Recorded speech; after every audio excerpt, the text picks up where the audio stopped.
मैं एडमिन हूँ फला यूज़र को जो है रिमूव कर दो। तो अब अगर उसने सिस्टम को ट्रिक कर दिया, मैं बोलूँ हाँ भाई ये तो एडमिन का ही लग रहा है, हाँ भाई रिमूव, तो क्या होगा भाई, सिस्टम क्रैश हो जाएगा। वो फिर एडमिन की तरह कोई भी काम करा लेगा मुझसे। तो ये सिक्योरिटी रिस्क होता है। इसी तरह से कोई बाहर से आ रहा है, तो बाहर से आते हुए उसने वहाँ पे ऑथेंटिकेशन के प्रोसेस में कुछ, अगर मैं सिक्योरिटी नहीं लगाई हुई और उसने कुछ ऐसे ही एंटर हो गया बगैर सही कार्ड दिखाए, तो ये भी सिक्योरिटी रिस्क है।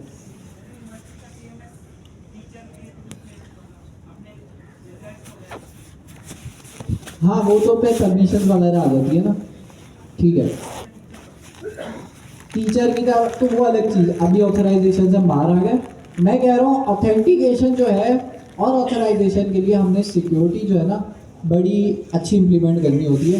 वरना जैसे खातिम कह रहा है कि अगर टीचर बन के कोई आ गया, आपके गवर्नर हाउस के पोर्टल में आप लोग स्टूडेंट की तरह लॉगिन करते हैं, तो आपके पास कम ऑप्शन आता है। अगर एडमिन की टीम से कोई लॉगिन करता है, उनके पास ज़्यादा ऑप्शन आता है, वो किसी और का भी रिजल्ट देख सकते हैं, आप लोग नहीं देख सकते किसी और का रिजल्ट। तो अगर सिस्टम में सिक्योरिटी हम नहीं इंप्लीमेंट करेंगे, तो स्टूडेंट भी क्या करेंगे, छेड़खानी करके जो है वो भी एज एडमिन लॉगिन कर रहा है, लॉगिन करके सारा डेटा निकाल लिया। हमने ऑथेंटिकेशन और ऑथराइजेशन पे सिक्योरिटी का बड़ा सही ख्याल रखना होता है। तो इसलिए ऑथेंटिकेशन थोड़ा लंबा टॉपिक है, तो हम जो है ऑथेंटिकेशन को टुकड़ों में लेके चलेंगे, जिसके अंदर हमारा जो पहला पार्ट होगा उसके अंदर हम देखेंगे कि ऑथेंटिकेशन सिंपल कैसे इम्प्लीमेंट होती है। उसके अंदर हम सिक्योरिटी का ख्याल नहीं रखेंगे, उसके अंदर नॉर्मल जो हमें सेंस बनती है लॉगिन साइन अप की वो करेंगे, सिक्योरिटी का ख्याल नहीं रखेंगे। फिर अगले स्टेप्स में हम देखेंगे सिक्योरिटी वगैरह, और जो है हमारे पास बहुत सारी लॉगिन साइन अप के लिए, क्योंकि ये बहुत थोड़ा कॉम्प्लेक्स आपके पास सिनेरियो है लॉगिन साइन अप वाला, तो इसके लिए बहुत सारे टूल भी आपके पास अवेलेबल है। जैसे ऑथेंटिकेशन अगर आपने इम्प्लीमेंट करनी है सही वाली, सिक्योर और जो है अच्छी वाली किसी और की वेबसाइट के लिए, तो आप क्या कर सकते हैं, 2-3 प्लेटफॉर्म है आपके पास जो कि आपके पास ये ऑथेंटिकेशन इम्प्लीमेंट करने में हेल्प करता है। तो जो लोग लॉगिन साइन अप करना चाह रहे हैं, अब इसमें एक और चीज़ होती है लॉगिन विद गूगल, आपने देखा हो, लॉगिन विद फेसबुक, ये वाली चीज़ें भी होती हैं। तो इन सब को इम्प्लीमेंट करने के लिए आपके पास कुछ टूल्स हैं जो कि बहुत सारे लोग, बहुत सारे प्लेटफॉर्म आपको दे रहे हैं ताकि आप आराम से ऑथेंटिकेशन कर सकें। तो हमें ऑथेंटिकेशन के मेन कॉन्सेप्ट पता होना चाहिए, बाकी हम तो टूल यूज़ करना तो बहुत आसान है। लॉगिन साइन अप का कोई भी टूल आप यूज़ कर लो, उससे आपकी लॉगिन साइन अप अच्छी इम्प्लीमेंट हो जाएगी।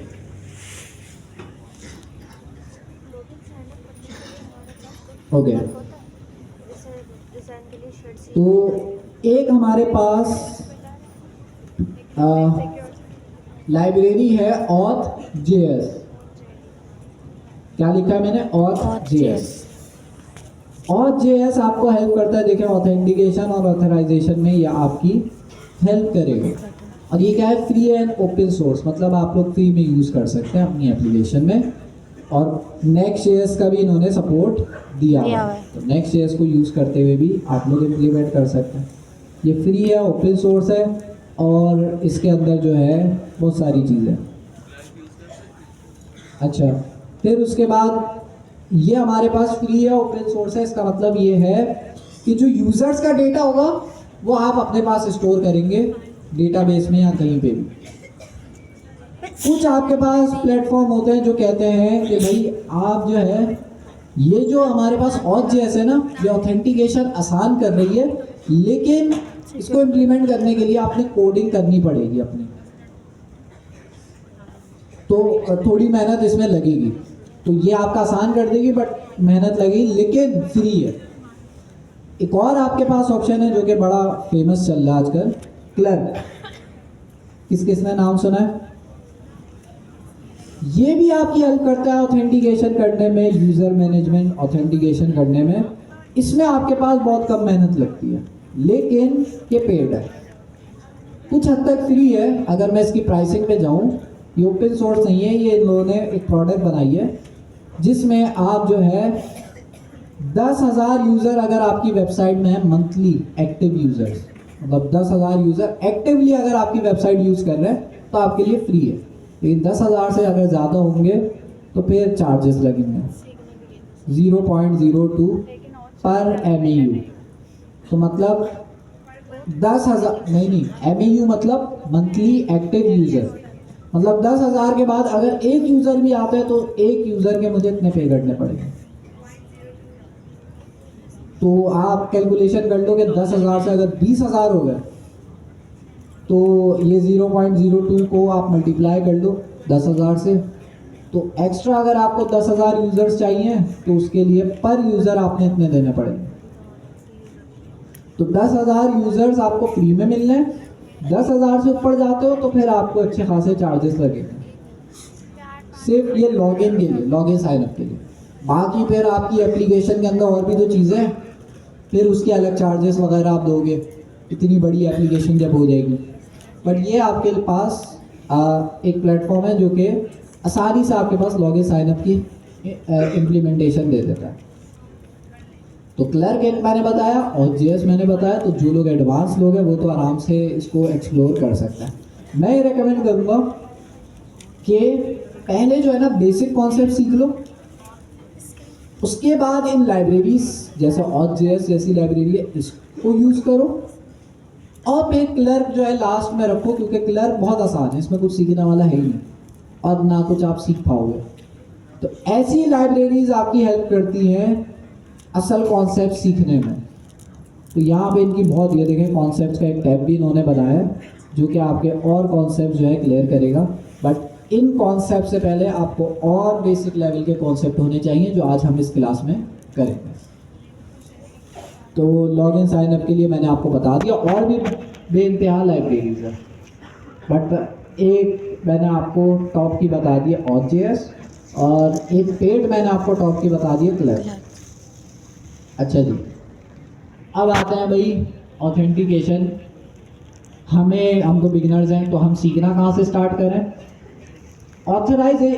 साइन अप वाला जो प्रोसेस है ना वो तो बहुत आसान है, उसमें कुछ मुश्किल नहीं है। साइन अप वाले प्रोसेस में कुछ मुश्किल नहीं है। साइन अप वाला प्रोसेस इस तरह से है कि आप एक फॉर्म फिल करो, उसके सेंड पे क्लिक करो, आपका जो जितना भी डेटा है वो बस डेटाबेस में स्टोर हो जाए। इसमें कोई ऐसा कोई कॉम्प्लेक्स चीज़ नहीं है।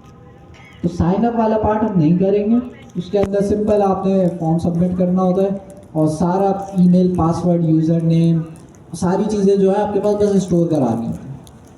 आप सैनिटी अभी आप लोगों ने पढ़ा है, डेटाबेस नहीं पढ़ा, तो आप समझ लें कि कोई फॉर्म फिल करता है, उसमें सबमिट करता है, तो आपका जो डेटा है वो सैनिटी पे आ जाता है। तो ये बस रजिस्टर, इसमें कोई सिक्योरिटी वगैरह कुछ भी नहीं है। तो हम डायरेक्ट लॉगिन वाली चीज़ समझने की कोशिश करेंगे। लॉगिन वाली चीज़ इंप्लीमेंट करने के लिए हमें बनानी पड़ेगी API। तो सबसे पहले मैं आता हूँ, लास्ट क्लास में भी हम APIs बना रहे थे, इस क्लास में भी हम बनाएंगे।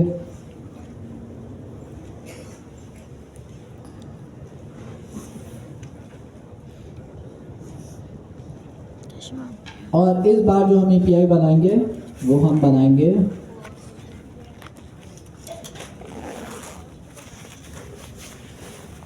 लॉगिन की। तो यहाँ पर आते हैं, एक नया प्रोजेक्ट बना लेते हैं, npx create -next-app @ नहीं लगाना, बस सही है। बाकी हम प्रोजेक्ट का नाम अभी दे देंगे लेक्चर, कौन सी क्लास है?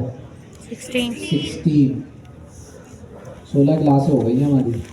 तो बहुत सारी क्लासें ऐसी भी हैं जिनकी अभी तक 13 ही हुई हैं या 12 हुई हैं, तो हमारी छुट्टियां नहीं हो रही, शुक्र।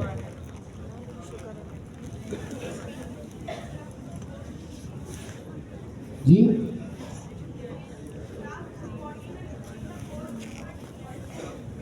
14 और 15 का गिट पर नहीं है, तो क्या करें भाई? डाल देते हैं, और क्या करेंगे। सही है। मैं जो है ना 14 का तो है मेरे ख्याल में, 15 का नहीं है शायद, लास्ट क्लास का। 14 में क्या पढ़ा था हमने? 14 में भी 14 का तो फोल्डर ही नहीं है। हाँ ये रहा, ये रहा, ये रहा। ठीक है। हाँ सर्वरलेस वो कुछ पढ़ा भी था। खैर हम आ जाते हैं अपने प्रोजेक्ट का नाम हम रखते हैं GIAIC 1-16। ठीक है, तो यहाँ मैं प्रोजेक्ट का नाम रख देता हूँ GIAIC batch 1-16। Type script, ESLint, Tailwind, ठीक है, SRC, app router, turbo pack, तो सब यस यस यस यस करके आखिर में नो कर दिया। इंस्टॉलेशन हो रही है।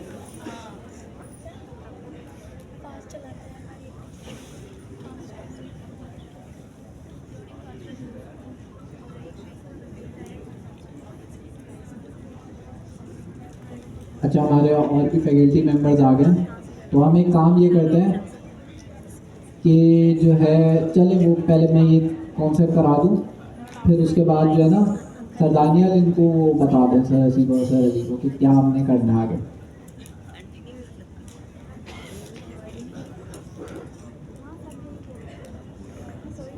ओके, तो इंस्टॉलेशन हो रही है।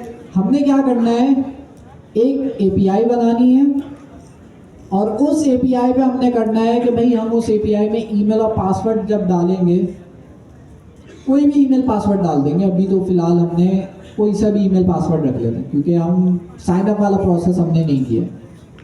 तो ईमेल और पासवर्ड डालेंगे, ईमेल और पासवर्ड जो भी डालेगा हम उस API में कहेंगे हाँ भाई लॉगिन हो गया सक्सेसफुली, बस इतना काम करना। जी आप क्या कह रहे थे? लास्ट वाला क्या? थोड़ा जोर से बोले। इंपोर्ट एलियस नो किया है ना। इंपोर्ट एलियस में वो पूछ रहा था कि भाई आपने इंपोर्ट एलियस को कस्टमाइज करना है, मैंने कहा नहीं करना, तो डिफॉल्ट @ होता है। तो हमने इंपोर्ट एलियस का पढ़ा था कि क्या करता है वो, @ जब आप लगाते हो तो SRC की डायरेक्टरी से इंपोर्ट करना स्टार्ट करते हैं। इंपोर्ट का प्रोसेस आसान हो जाता है। तो इंस्टॉलेशन हमारे पास हो गई है। ओके,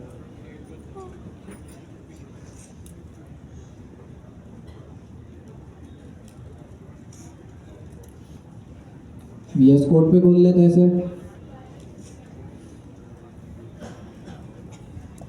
यार ये डार्क थीम में कौन काम करता है?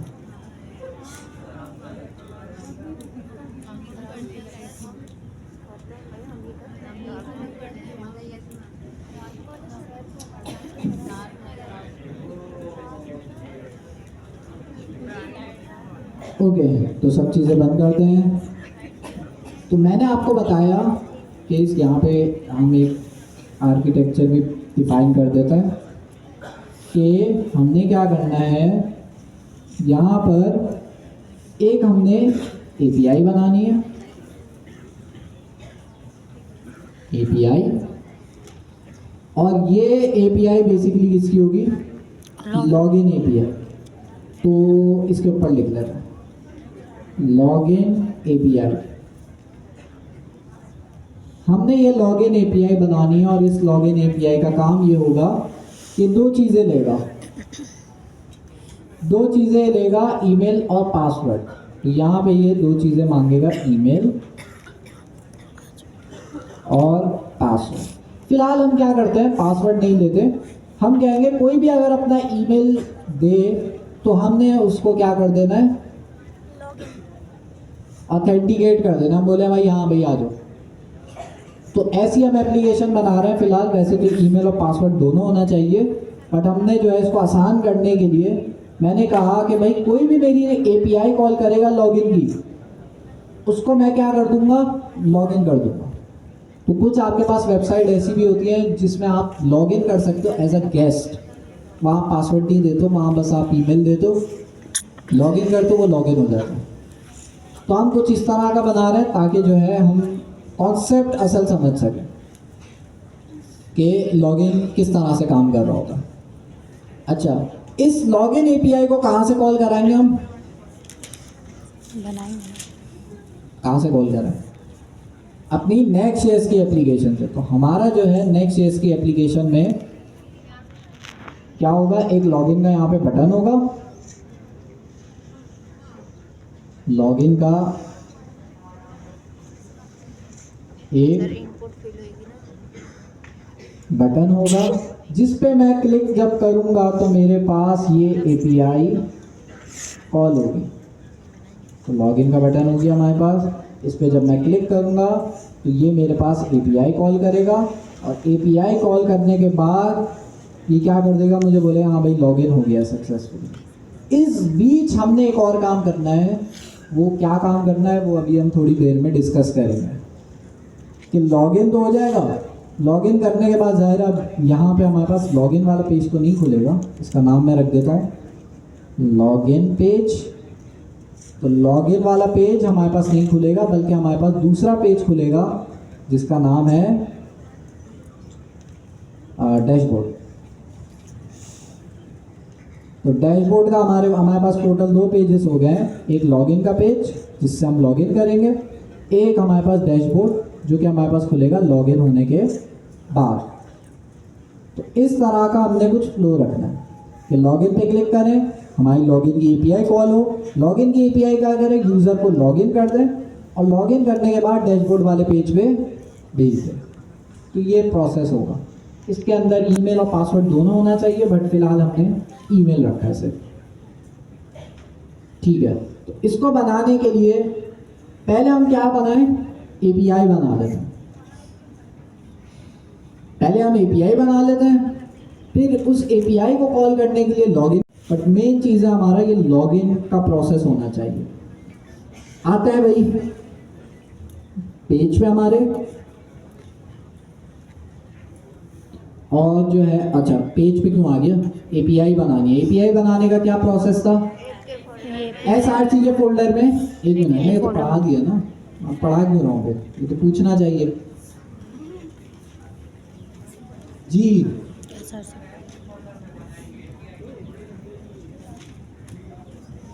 अच्छा अभी देखते हैं, आप चश्मा वाले भाई हैंड रेस करें, आप पीछे वाले, पीछे जिन्होंने हैंड रेस किया आप ही जी। हाँ, एपीआई कैसे बनाए जी, एब्सेंट डे, अरे ये क्या बात हुई। ये यहाँ एक बंदा बैठता था, वो छुट्टियों पे चला गया, गांव चला गया। सही है भाई, मजा। अच्छा क्या छुट्टियों पे थे, अब आ गए छुट्टियों से, तो अब मैं इसका क्या करूँ, काट लेंगे, जाहिर सी बात है, ऐसे थोड़ी छोड़ेंगे। सर अली इनका कार्ड लेना। अच्छा जा पता है ना कार्ड हम क्यों लेते हैं, 2 हमारे पास नाम लिखे हुए थे पहले जिन्होंने हमें कार्ड दिए थे, तो हमने फिर उनका क्या किया था, उनसे अगले फिर हमने चांस दिया था, उन्होंने अपने आप को इम्प्रूव किया। ये चश्मा वाले भाई बैठे हैं, कार्ड निकालना अपना। अच्छा जाने से पहले कार्ड ले लेना, आपका बस नाम और रोल नंबर हमने लेना है, ठीक है, याद से लेके जाना। अच्छा जी, अब लड़कियों की बारी। आता है ना आपको, तो आसान सवाल क्यों पूछूंगा, मुश्किल सवाल पूछूंगा। अच्छा किससे पूछूं यार, मज़ा आता है वैसे पूछने में, है तो दिल की धड़कनें तेज करने में बड़ा मज़ा आता है। नहीं ऐसे थोड़ी। अच्छा ये जो कंप्यूटर्स की तरफ बैठी होती है ना, ये बच जाती है हमेशा, आज इनको पकड़ता है जी। आप जो इसी के पास बैठी हुई हैं,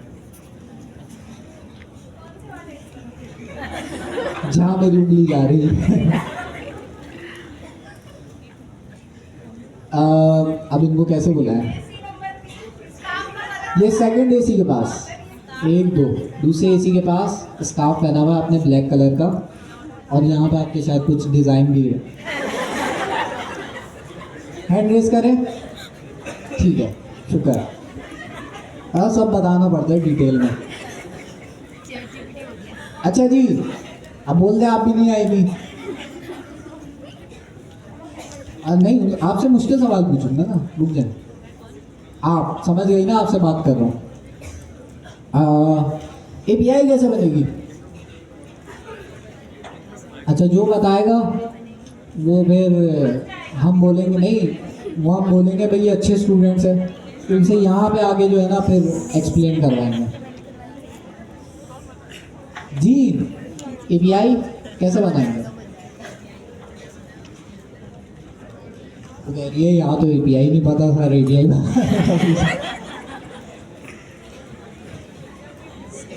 जी नहीं आता। चलो, इनका भी हमने कार्ड लेना है शरली, बल्कि मिस इफ्जा बैठी है ना यहाँ पे। मिस, आप जो है ना इनका कार्ड लेना। जाने से पहले मिस इफ्जा से कार्ड ले लेना, बस इनका रोल नंबर और नाम लिख के जो है इनको वापस कर दें, ताकि जो है हम इनको अच्छी दुआओं में याद रखें ना। अगली क्लास में इन दोनों के नाम यहाँ शो होंगे, और फिर हम उनको दोबारा चांस देंगे कि इस क्लास के जो भी टॉपिक है वो अगली क्लास में पूछेंगे। फिर अगर सही बता दिया तो बच जाएंगे। नाम और रोल नंबर चाहिए बस मुझे। अच्छा जी, API बनाने का किसी ने नहीं बताया अभी तक, क्या करूं? सर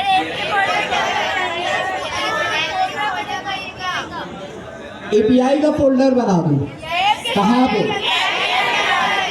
ऐप के अंदर API का? अच्छा, API नाम रखना जरूरी है?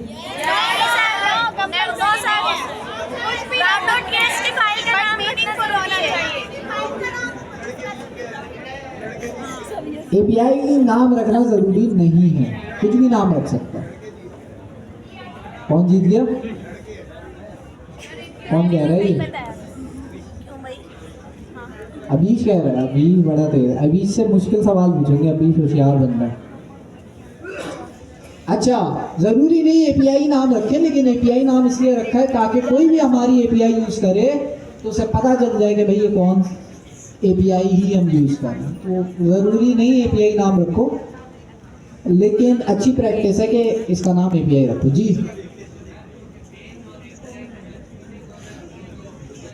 बिल्कुल बिल्कुल।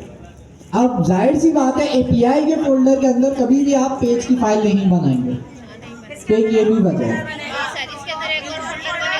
अच्छा, अब अगला स्टेप हमने बनानी है लॉगिन की API।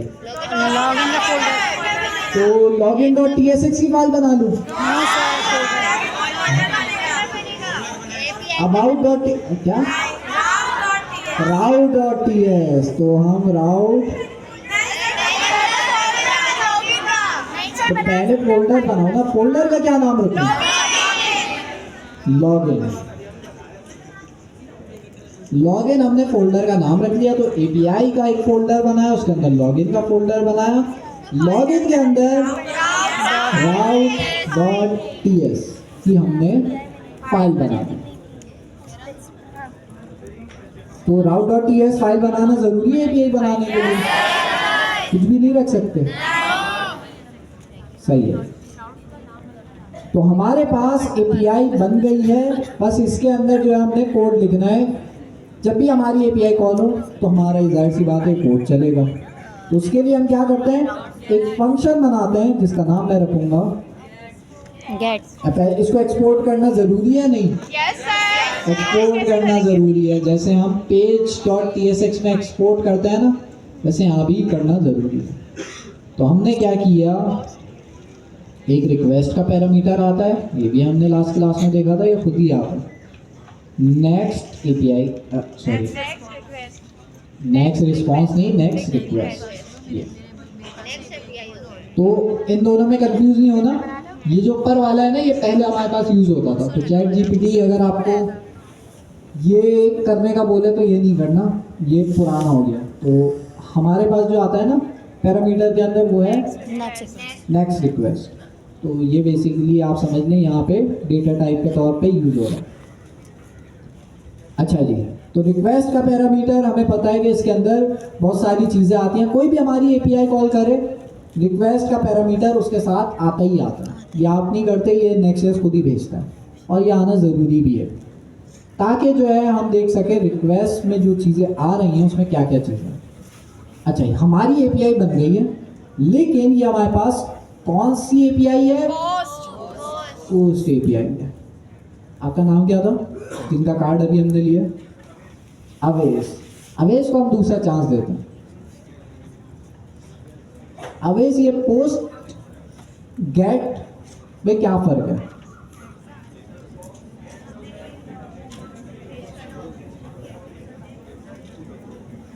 गेट जो है डेटा इंसर्ट करने के लिए यूज होता है। गेट जो है डेटा गेट करने के लिए यूज होता है। पोस्ट जो है डेटा इंसर्ट करने के लिए यूज होता है। इस केस में क्या यूज करूं?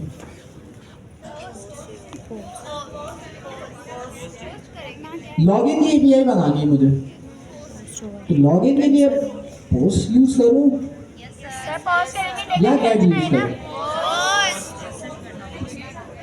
पोस्ट यूज करूं। क्यों?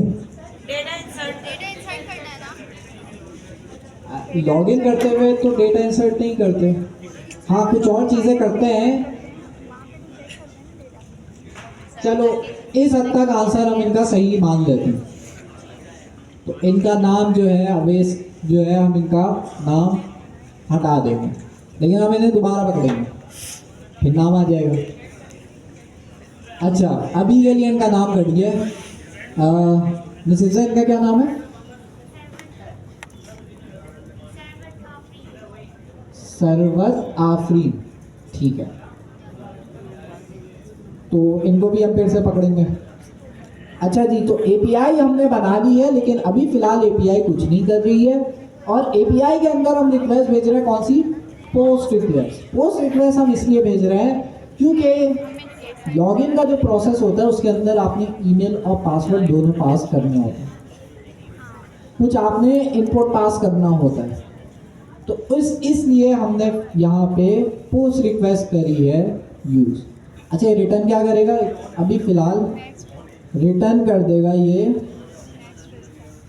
नेक्स्ट रिस्पॉन्स डॉट जेसन, ये भी हमने लास्ट क्लास में किया हुआ था, और एक मैसेज रिटर्न करेगा जिसमें, बल्कि मैसेज नहीं, इज लॉग्ड इन ट्रू। तो कोई भी इस एपीआई को कॉल करेगा, अभी फिलहाल हमने ईमेल वगैरह कुछ भी नहीं दे रहे, मैं कह रहा हूँ कोई भी इस एपीआई को कॉल करे तो उसको हम रिटर्न करें कि भाई इज लॉग्ड इन ट्रू, मतलब लॉगिन हो गया।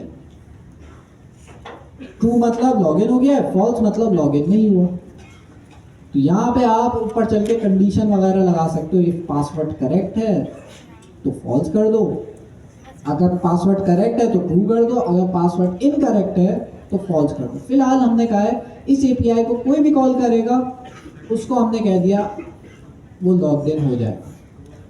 तो हमारा रिस्पॉन्स जेसन फॉर्म में जाता है, तो हमने जो है इसको इस तरह से जेसन के फंक्शन के अंदर भेज दिया। सेव करते हैं। फिलहाल ईमेल वगैरह कुछ भी इंप्लीमेंट नहीं किया। अब सवाल ये आता है किसको कॉल कैसे कराऊं? ब्राउजर पे जैसे हम जाके कराते थे। नो सर, अच्छा, ब्राउजर में यूआरएल लिख के देखते हैं। क्या यूआरएल था इसका? localhost 3000/API/login। तो ये हमारी एपीआई इस यूआरएल पे बन गई है। नेक्स्ट ने बना दिया खुद ही। एंटर करते हैं, देखते हैं कि हमारी एपीआई कॉल होती है नहीं होती। npm run dev तो किया ही नहीं है। अच्छा, npm run dev नहीं किया तो ये क्या चल रहा है? नहीं है, कुछ और मेरे पास पहले से चल रहा है, तो शायद उसका आ गया, तो उसको बंद कर देते हैं।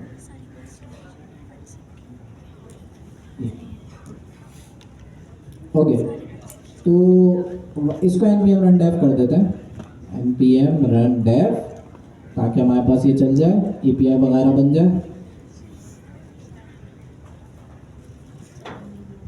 तो हमारा जो यूआरएल है वो है localhost 3000/API/ लॉग इन।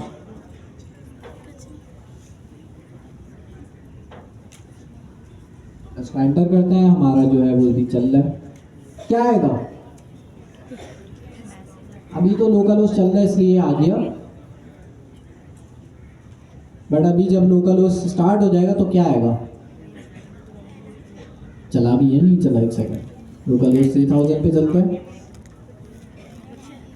अभी चल रहा है। अभी हमारा सर्वर स्टार्ट हो रहा है, बट जब मैं एपीआई कॉल कर रहा हूं ब्राउजर से तो क्या रिस्पॉन्स आएगा? जी खादिम, कुछ भी नहीं आएगा।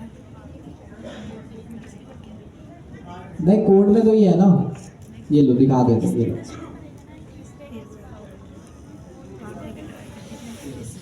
पिछली क्लास में तो आए थे। अच्छा खैर पिछली क्लास में मैं बताया नहीं था, लेकिन जाहिर सी बात है आसान सवाल थोड़ी पूछूंगा। वो पूछा है जो इनकी किताब में भी नहीं है। क्या पीछे से कमेंट्री कर रहे हो? अभी तुमसे भी पूछता हूँ, रुक जाओ।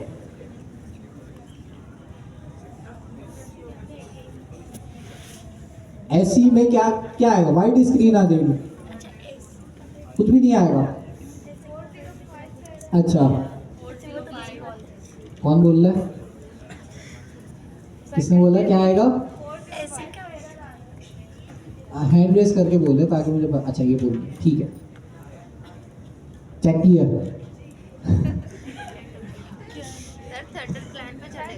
अच्छा तो ये हमारे पास चल गया और हमारे पास एक एरर आया, वाइट स्क्रीन तो नहीं आई क्योंकि मेरे पास ब्लैक थीम है, तो ब्लैक स्क्रीन आई है। तो एरर हमारे पास आ रहा है, एरर कोड आ रहा है 405। 405 का क्या मतलब है? जरा गूगल पे जाके 405 लिखता हूँ। क्या लिखा हुआ है? Method not allowed. तो यहाँ पे कॉन्सेप्ट आता है, जब भी हम ब्राउजर से लोग एपीआई कॉल करेंगे, जब भी हम ब्राउजर से एपीआई कॉल करेंगे तो कौन सी रिक्वेस्ट जाएगी? गेट रिक्वेस्ट जाएगी, पोस्ट रिक्वेस्ट जाएगी या पुट? गेट रिक्वेस्ट जाएगी।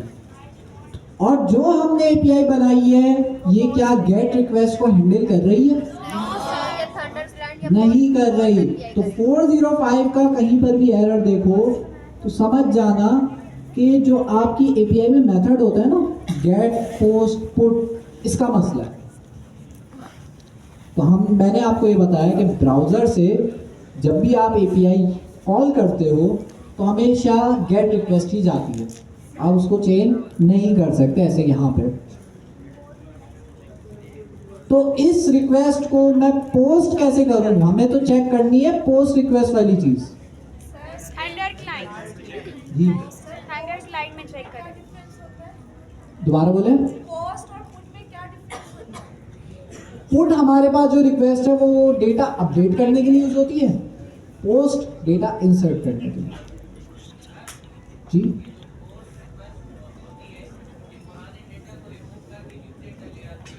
नहीं, डेटा इंसर्ट करती है बस। हाँ मतलब एक प्रैक्टिस यूज होती है। पोस्ट के अंदर आप चाहो तो अपडेट वगैरह कर सकते हो, बट एक प्रैक्टिस ये है कि अपडेट वाली अगर आपने एपीआई बनानी है ना तो पुट मेथड यूज करो। यहाँ पे एक और फंक्शन बनाओ जिसका नाम हो पुट। ठीक है, वैसे करने को तो यहाँ लॉजिक तो लगा सकते हैं, मसला नहीं होगा, बट एक प्रैक्टिस अच्छी तो ये वाली चीज़। अच्छा जी, लॉगिन एपीआई के लिए हमने जो है मेथड यूज किया पोस्ट। और पोस्ट हमारे पास अगर हमने इस एपीआई को चेक करना है ब्राउजर से नहीं कर सकते, तो कहाँ से करें? थंडर क्लाइंट या फिर थंडर क्लाइंट, पोस्टमैन से भी कर सकते पोस्टमैन से भी कर सकते हैं, कहीं से भी कर सकते हैं। तो हम थंडर क्लाइंट जो है वीएस कोड में एक एक्सटेंशन है जिसको आप वीएस कोड के अंदर ही चला सकते हैं, तो कुछ आपने अलग से इंस्टॉल नहीं करना होगा। तो थंडर क्लाइंट की आपने एक्सटेंशन इंस्टॉल कर लेनी है अपने पास। जब आप इंस्टॉल कर लोगे तो लेफ्ट साइड पे एक आइकन आ रहा होगा थंडर का, इस पर क्लिक करना, ये खुल गया थंडर क्लाइंट। हमने एक न्यू रिक्वेस्ट भेजनी है तो न्यू रिक्वेस्ट पे क्लिक करेंगे, ठीक हो गया। यहाँ पे हमारी एपीआई का यूआरएल हम डालेंगे। अच्छा जी, जी आप ऐसा हाथ रखा हुआ, आपके पीछे। अरे यहाँ रखा हुआ था ना अभी, परवेज भाई के बराबर है। हाँ, एपीआई का यूआरएल क्या था अभी जो हमने डाला था? HTTP तो लगता ही है।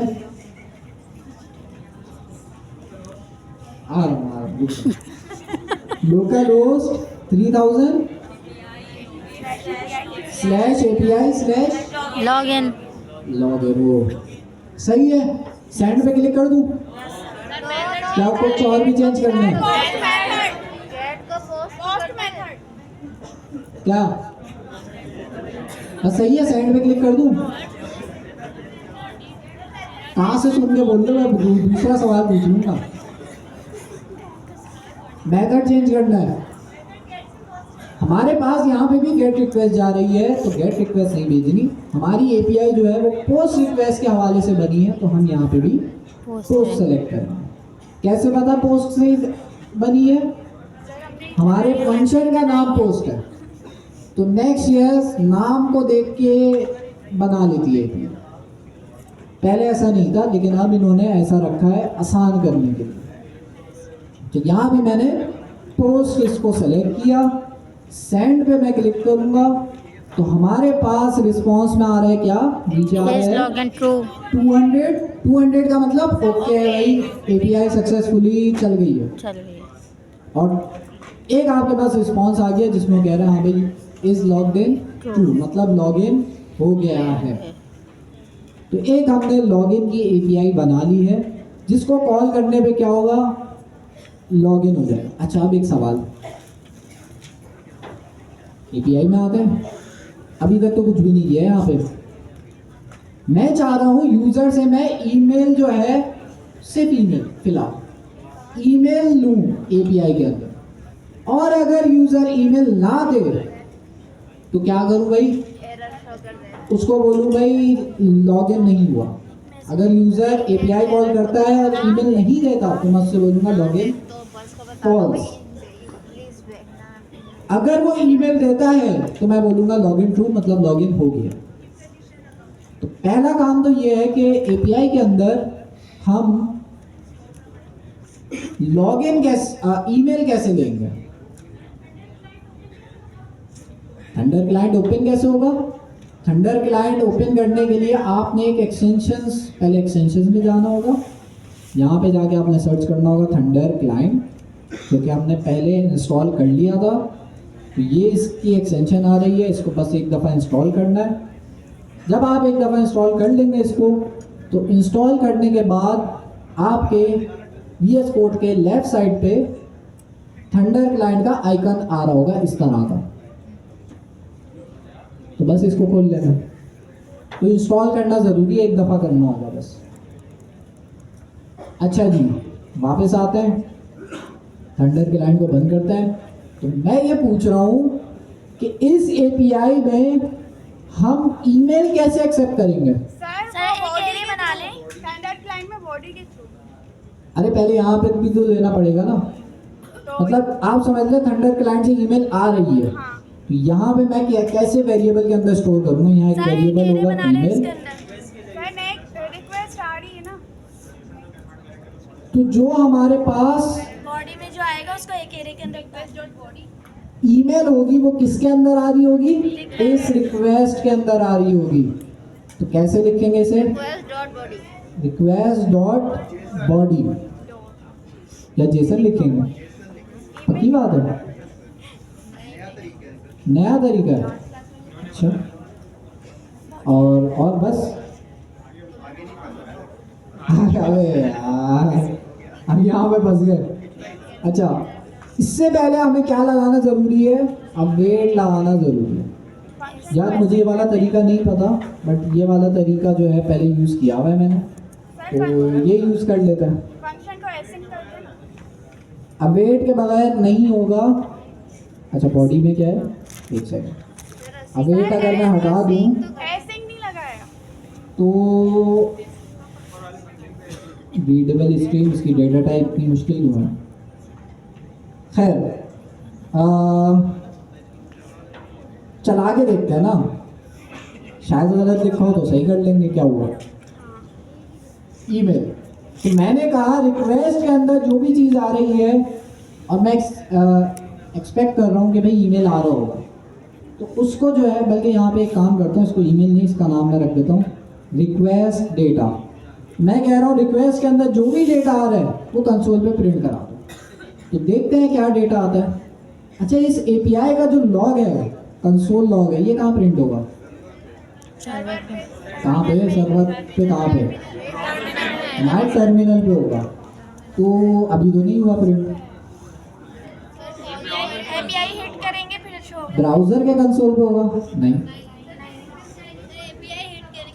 जब हम एपीआई की रिक्वेस्ट भेजेंगे थंडर क्लाइंट से, तब ये फंक्शन चलेगा, और जब ये फंक्शन चलेगा तो ये console.log प्रिंट कर देगा।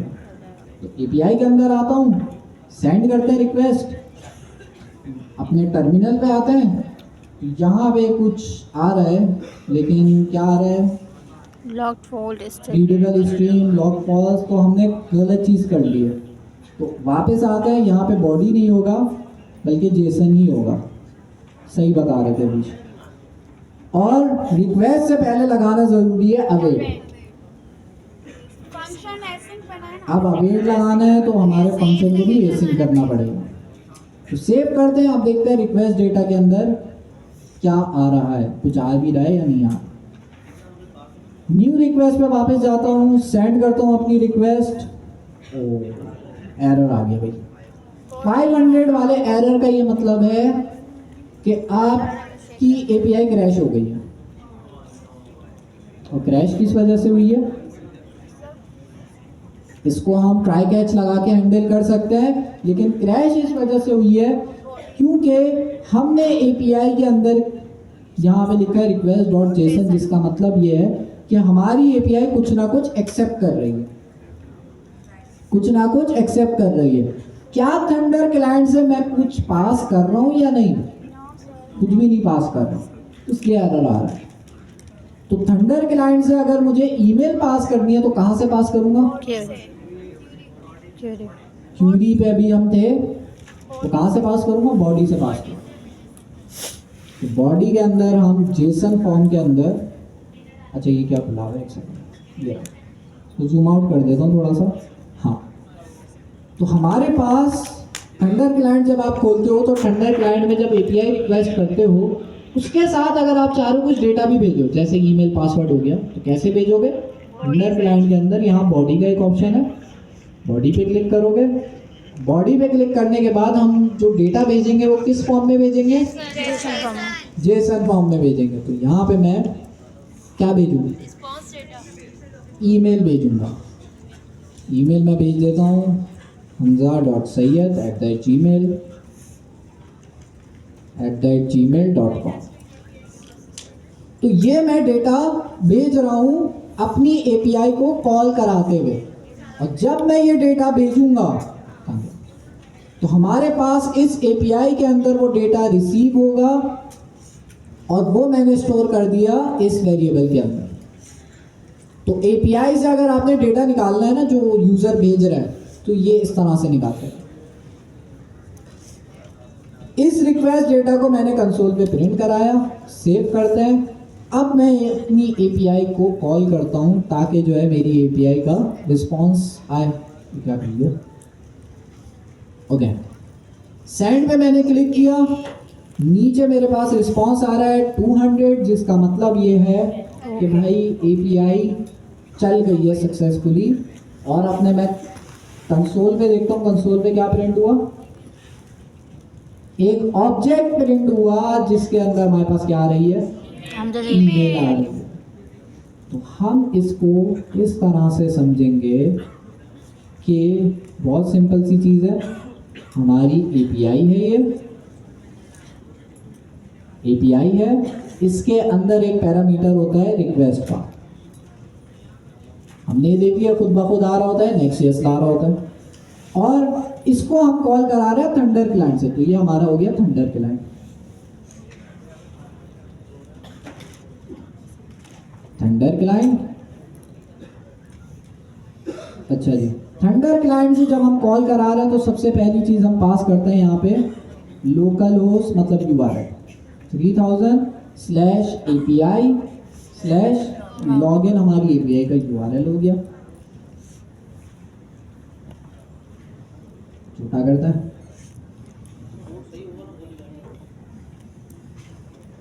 ओके। तो ये हमारी API का URL हो गया। मेथड कौन सा हमने यूज किया है? पोस्ट। तो इसको भी मैं, मेथड हमारा पोस्ट है, क्योंकि हमारी जो API बनाई है वो हमने बनाई है पोस्ट के नाम से। तो पोस्ट मैं लिख देता हूँ यहाँ पर। हमारा जो फंक्शन है वो पोस्ट के नाम से, तो हमारी जो हम API कॉल करेंगे वो भी हमने पोस्ट मेथड ही सेलेक्ट करना। तो ये वाली चीज़ हो गई हमारे पास।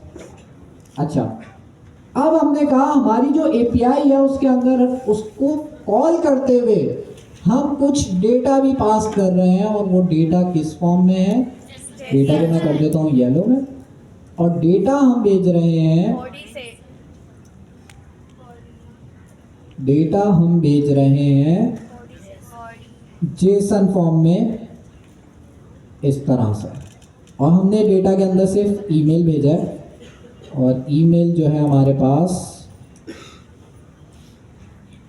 hamza@gmail.com, बस ये ईमेल हो गया। इसको ज़रा सेट कर देते हैं, छोटा करते हैं, ठीक है। तो हमने क्या किया, ये डेटा भेजा। अच्छा, ये डेटा भेजने के लिए ज़रूरी है कि हम किसके कहाँ कैसे भेजें, किसके अंदर भेजें? थंडर क्लाइंट में बॉडी के अंदर भेजेंगे।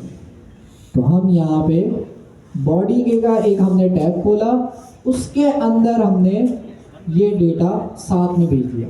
तो जब हम API कॉल कर रहे हैं तो हम जो है एक बॉडी दे रहे हैं। बॉडी बेसिकली आप समझ लें API को आप एडिशनल डेटा दे रहे हो, और उस डेटा के अंदर कुछ भी नहीं है, एक ईमेल है बस।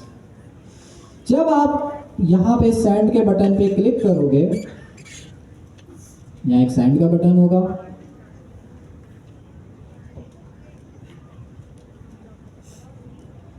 बनाओ तो फिर पूरी बनाओ ना। अच्छा जी, तो सेंड पे हमने जब क्लिक करेंगे तो हमारी जो API है वो क्या हो जाएगी? कॉल हो जाएगी। तो सेंड पे जैसे ही हम क्लिक करेंगे, थंडर क्लाइंट से एक रिक्वेस्ट जाएगी हमारी API को। हमारी API के पास क्या क्या चीज़ें आ रही हैं रिक्वेस्ट के अंदर? एक ईमेल आ रही है, ये डेटा आ रहा है। तो उसको हमने जब निकालना है तो उसके लिए हमने एक लाइन लिखी थी, ये वो लाइन में यहाँ पे भी पेस्ट कर देता हूँ। हमारे पास ये मेथड तो हो गया पोस्ट, सिग्नल लिंक हो गया।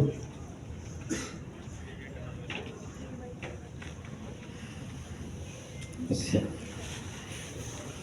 ठीक है। अच्छा, ये पोस्ट को मैं मूव कर देता हूँ, यहाँ पे फिट नहीं हो रहा, यहाँ पे रख देता हूँ।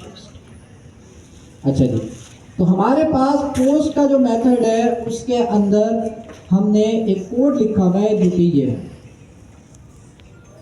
ये कोड क्या करेगा? ये कोड आपका जो भी रिस्पॉन्स आ रहा है उसको क्या करेगा? पहले जावास्क्रिप्ट ऑब्जेक्ट में कन्वर्ट करेगा और इस रिक्वेस्ट डेटा के वेरिएबल के अंदर स्टोर कर देगा। और फिर हमने क्या करा है, अगली लाइन के अंदर उस डेटा को कंसोल कराया। तो जैसे ही हमने कंसोल कराया हमें टर्मिनल पे एक आंसर आ गया, वो आंसर है ये ऑब्जेक्ट। ये वही चीज़ है जो हम थंडर क्लाइंट से भेज रहे हैं। तो ये हमारे पास पूरा फ्लो चल रहा है हमारी API और थंडर क्लाइंट के बीच में। तो जैसे ही हमने जो है API कॉल करी, अच्छा आखिर में हमारी API कुछ ना कुछ रिस्पॉन्स भी कर रही है, तो वो रिस्पॉन्स हम वापस भेज रहे हैं थंडर क्लाइंट को। थंडर क्लाइंट पे वो शो कर देता है इज लॉग्ड इन ट्रू। तो इस तरह का हमारा एक फ्लो चल रहा है। तो API को अगर आपने डेटा भेजना है साथ में तो बॉडी के अंदर भेजना है, और उस डेटा को अगर API के अंदर पढ़ना है तो ये वो लाइन लिखी हुई है जो कि आपके डेटा को लेगी और ऑब्जेक्ट में कन्वर्ट करेगी और वेरिएबल के अंदर स्टोर कर लेगी। अब हमारे पास जो ईमेल आ रही है वो किसके अंदर रखी हुई आ रही है? इस रिक्वेस्ट डेटा के वेरिएबल के अंदर रखी हुई आ रही है। आगे का प्रोसेस क्या होगा? मुझे ईमेल अगर निकालनी है तो कैसे निकालूंगा? कॉन्स्ट ईमेल इक्वल्स टू क्या लिखूंगा? रिक्वेस्ट डेटा डॉट ईमेल, क्योंकि हमारे पास जो ईमेल आ रही है वो रिक्वेस्ट डेटा के अंदर आ रही है ऑब्जेक्ट की फॉर्म में। ये टर्मिनल पे अभी हमने देखा, ये रहा। इसको यहाँ पे भी ले आता हूँ।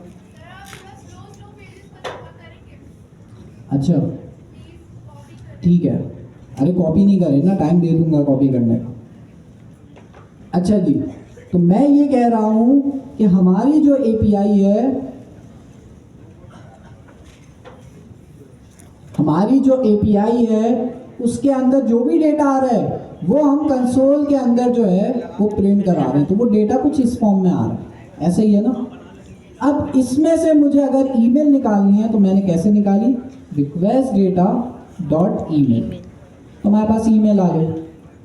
और इस ईमेल को जो है मैं क्या कर सकता हूँ, मैं यहाँ पे कंडीशन लगा सकता हूँ कि इफ अगर ईमेल ना हो, नॉट ईमेल, ईमेल ना हो, अगर कोई यूज़र ऐसे ही आ रहा हो वो ईमेल नहीं दे रहा, तो उस केस में जो हम रिस्पॉन्स देंगे वो क्या देंगे? Is login false. हम कहेंगे भाई वो लॉगिन नहीं हुआ, इज लॉग्ड इन फॉल्स हम कह देंगे उसे। कोई ऐसा यूज़र आता है जो ईमेल नहीं देता, उसको हम कहेंगे भाई आप लॉगिन नहीं हुए। अगर कोई ईमेल देता है तो जाहिर सी बात है ये इफ चलेगा नहीं, हमारे पास डायरेक्ट ये वाली लाइन चलेगी। इसको हम सेव करते हैं और जो है वापस आते हैं अपने थंडर क्लाइंट में इस एपीआई को कॉल कराने के लिए। तो एक सेकंड, ये रहा। अच्छा जी, तो हमने अपनी एपीआई का यूआरएल डाला, हमने मेथड सेलेक्ट किया पोस्ट, और पोस्ट के साथ जो मैं डेटा पास कर रहा हूँ वो है ईमेल, कुछ भी नहीं। और वो मैं कहाँ पे पास कर रहा हूँ? बॉडी के अंदर पास कर रहा हूँ। बॉडी याद रखने वाली चीज़ है। कल को जब आप इस एपीआई को कॉल करोगे तो नेक्स्ट जेएस में करोगे, नेक्स्ट जेएस के अंदर भी आप बॉडी पास करते हो, तो बॉडी याद रखना कि भाई जो भी आप डेटा एपीआई के थ्रू पास करते हो बॉडी के अंदर कर दो। सेंड के बटन पे मैं क्लिक करता हूँ, जैसे ही मैं सेंड के क्लिक करूँगा रिक्वेस्ट जाएगी, एपीआई कॉल होगी। एपीआई के अंदर हमारे पास जो ईमेल आएगी वो चेक करेगा भाई ईमेल आई है या नहीं आई। तो हमने ईमेल पास करी है अभी वाले केस में, करी है। तो सवाल ये है कि जब मैंने इस रिक्वेस्ट को सेंड किया तो मेरे पास लॉगिन होगा या नहीं होगा? तो हो जाएगा।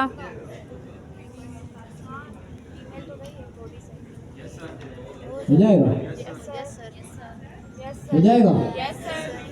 क्यों हो जाएगा? सर ईमेल तो दे देना आप। क्योंकि हमने ईमेल ईमेल यहाँ से पास करी है। अगर मैं रिस्पॉन्स को ज़रा नीचे से दिखाऊं आपको, तो इज लॉग्ड इन ट्रू हो गया, मतलब लॉगिन सक्सेसफुली हो गया। इसको नीचे करते हैं वापस। यहाँ पर आगे मैं एक और काम करता हूँ कि API स्लैश, बल्कि तो URL तो सेम रहेगा, ईमेल नहीं पास करता, ईमेल हटा दो, खाली मैं बस ये पास कर रहा हूँ। अब क्या आएगा? सर अब फॉल्स आएगा। एक API हमारी क्रैश हो जाएगी, 2 फॉल्स इज आएगा, लॉग्ड इन फॉल्स हो जाएगा, फॉल्स आएगा। फॉल्स सर होगा। ट्रू होगा लेकिन स्टेटस कोड चेंज हो जाएगा। लेट्स सी, ओके 200 मतलब API सक्सेसफुली चल गई है। रिस्पॉन्स में क्या दे रहा है वो? रिस्पॉन्स में कह रहा है भाई आप लॉगिन नहीं हुए आप, क्योंकि ईमेल सही नहीं था। तो इसी तरह की सिमिलर लॉजिक लगेगी आपके पास पासवर्ड के लिए भी। बेसिकली वो चेक करेगा ईमेल और पासवर्ड सही है, लॉगिन नहीं है तो लॉगिन नहीं करें। तो कोड हमने सिर्फ यही लिखा है, बाकी सारी चीज़ें हमने सिर्फ समझी हैं। तो इस रिक्वेस्ट डेटा वाले कंसोल को भी मैं हटा देता हूँ। हम जो भी API से डेटा भेजते हैं, थंडर क्लाइंट से डेटा भेजेंगे, बॉडी जो भी भेजेंगे वो इस तरह से निकालेंगे, और वो निकालने के बाद हमारे पास हम क्या करेंगे, यहाँ पे ईमेल के वेरिएबल के अंदर स्टोर करके बस ये कंडीशन लगाएंगे कि ईमेल अगर वो दे रहा है तो लॉगिन कर देना, अगर नहीं दे रहा तो लॉगिन नहीं नहीं करना। सेव करते हैं इसे, सेव हो गया। सवाल, इसको थोड़ा सा, एक सेकंड, इसको मैं ऐसे लिखता हूँ, तो और से पढ़ो कोड को। अब बताओ भाई, कोई सवाल? तो आगे चल के जब आप इस चीज़ को इम्प्लीमेंट करोगे अच्छे लेवल पे, तो होगा क्या, आपके पास एक और एपीआई होगी साइन अप की। वो एपीआई क्या करेगी, वो ईमेल और पासवर्ड लेगी और डेटाबेस में डाल देगी। अब सारे ईमेल पासवर्ड आप समझ लें डेटाबेस में रखे हैं। फिर आप यहाँ पे कोड लिखोगे जो कि चेक करेगा ईमेल और पासवर्ड को। ईमेल और पासवर्ड तो आपके पास आ रहे हैं थंडर क्लाइंट से। उस ईमेल और पासवर्ड को मैच करेगा और चेक करेगा कि भाई डेटाबेस में इस नाम का कोई ईमेल है भी या नहीं। अगर है तो वो चेक करेगा भाई इसका पासवर्ड मैच कर रहा है या नहीं।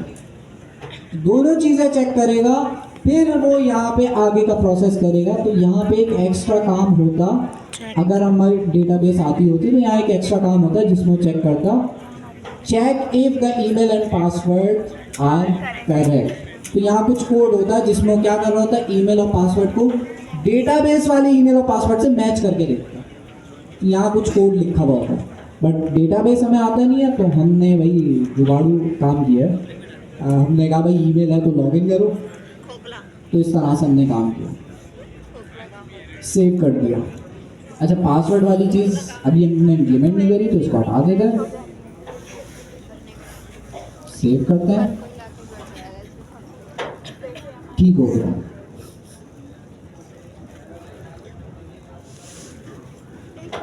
कुकीज, कितने लोगों को कुकीज के बारे में पता है?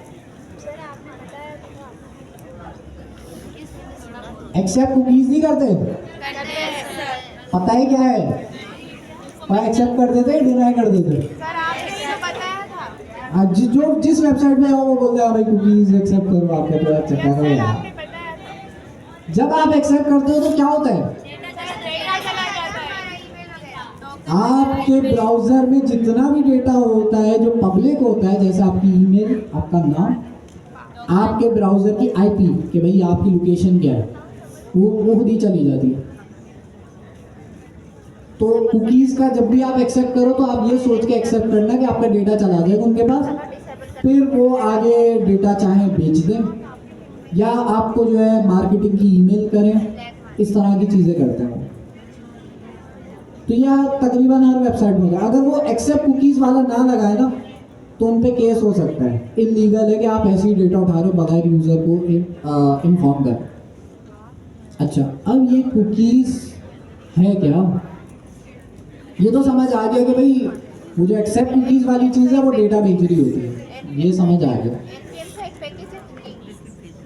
क्या है? NPM पे एक पैकेज है। चलो, ये सही जवाब है। कुकीज़ एक पैकेज है, लॉगिन होने में मदद करता है। कुकीज़ इटसेल्फ है क्या, छोड़े लॉगिन, छोड़े साइन अप।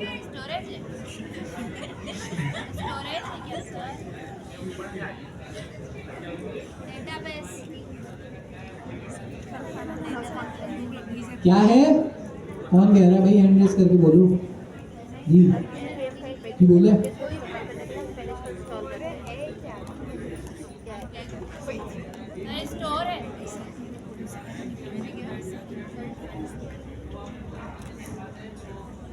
सही है, बिल्कुल सही है। कुकीज़ हमारे पास क्या है कि आपके ब्राउज़र में एक स्टोरेज है, आपके ब्राउज़र में एक स्टोरेज है कुकीज़,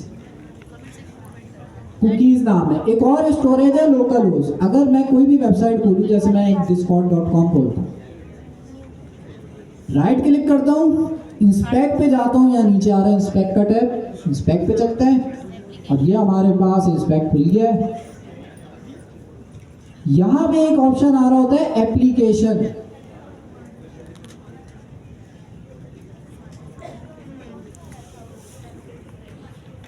यहाँ पे एक ऑप्शन आ रहा होता है, कंसोल तो आ ही रहा होता है, जूम कर देता हूँ, यहाँ पे एक ऑप्शन आ रहा होता है एप्लीकेशन।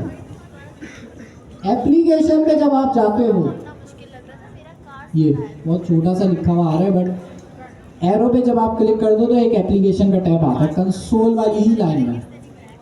इस पर क्लिक करोगे तो आपके पास यहाँ पे ब्राउज़र से रिलेटेड बहुत सारे स्टोरेज आ जाते हैं। एक का नाम है local storage, session storage, index dB, cookies, चलो कुकीज़ भी आ गए, और भी बहुत सारा है। अरे बस कर दो, बिस्किट के पीछे पड़ गए हो।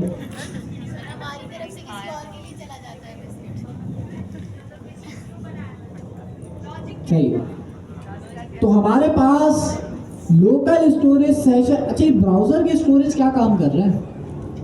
ब्राउज़र में स्टोरेज का फीचर क्यों दिया हुआ है? क्या हेल्प कर सकता है हमारा? आपने एक, जैसे उन्होंने एक एग्जांपल दी, आपने ये चीज़ नोट करी होगी। आप कोई भी एप्लीकेशन लॉगिन करते हो, फॉर एग्जांपल फेसबुक लॉगिन किया, फेसबुक लॉगिन करने के बाद फेसबुक बंद करके चले गए।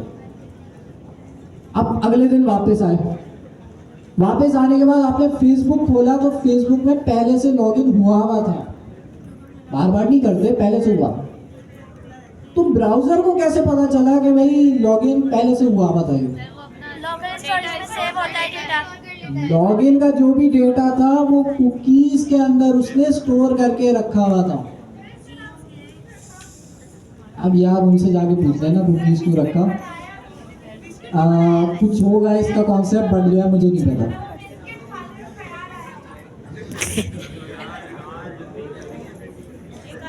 अच्छा, इसी तरह से एक और स्टोरेज है लोकल स्टोरेज। ये भी क्या कर रहा है? ब्राउजर के अंदर डेटा स्टोर कर। अच्छा, ये और भी काम आता है। कुछ वेबसाइट आपके पास चलती है ऑफलाइन, जैसे यूट्यूब आप खोलोगे ना, इंटरनेट बंद कर दो, यूट्यूब खोलो।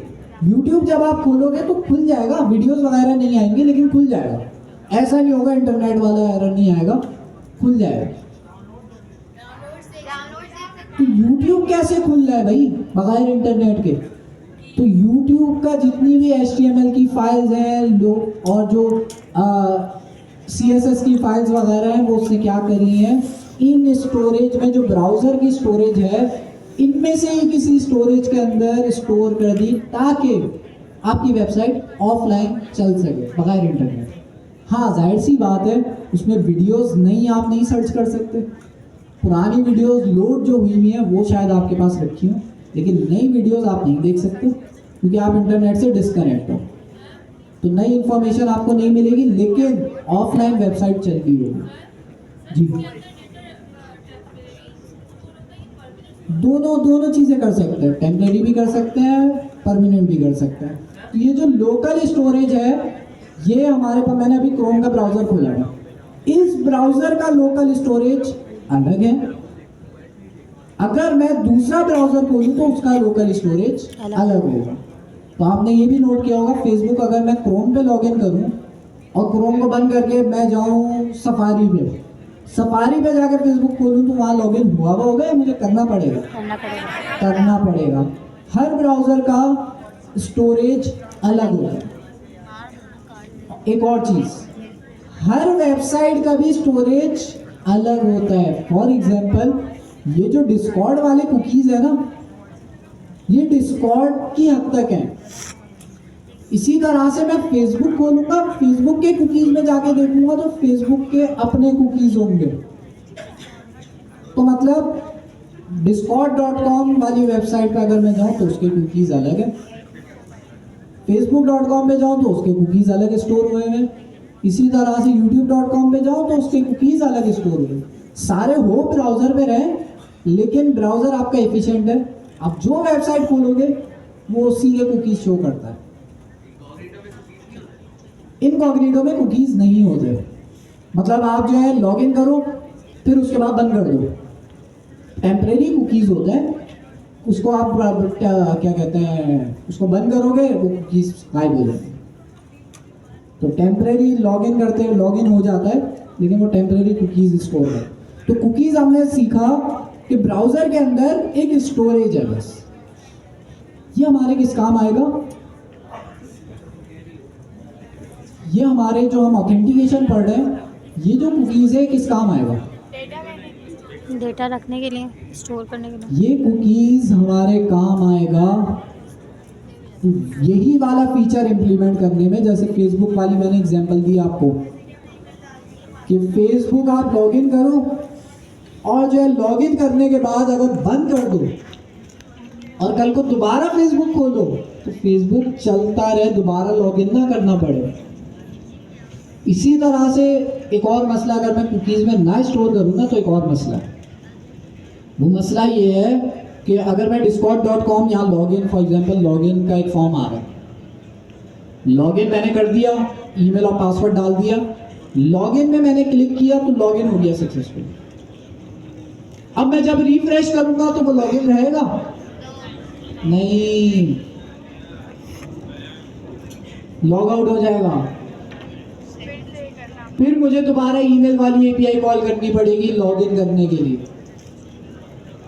तो इसलिए जब कोई भी यूजर लॉगिन हो जाता है तो लॉगिन होने के बाद लॉगिन हुआ हुआ जो डेटा है वो कुकीज के अंदर स्टोर कर लेते हैं ताकि बंदा लॉगिन ही रहे। तो सर ऐड टू कार्ट भी इसी तरीके से होगा? ऐड टू कार्ट भी सिमिलर तरीके से काम कर रहा होता है, जिसके अंदर आप चाह रहे होते हैं हम कुछ भी ऐड टू कार्ट में ऐड करें ना तो रिफ्रेश करने पे वो जाए ना, वो रहे, उसका भी डेटा आप लोकल स्टोरेज में सेव करा सकते हैं।